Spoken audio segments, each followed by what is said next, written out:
You're looking at video from TVJ showing a major multi-vehicle crash on Long Lane in Stony Hill, St. Andrew this morning. Jamaica News Page understands that 3 people were rushed to hospital, including the driver of a Mark X, who is reported to be in serious condition. Also, another accident to tell you about.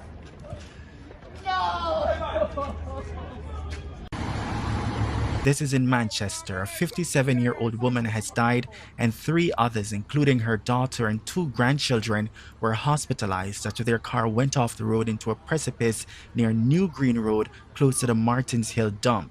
Jamaica News Page understands that the driver lost control this morning, sending the vehicle nearly 100 feet off the roadway. Firefighters, police and passerby worked together to rescue the occupants from the mangled vehicle. We'll of course continue to follow both stories and bring you updates as they come in. Certainly follow Jamaica News Page and tap the link in our bio for more news.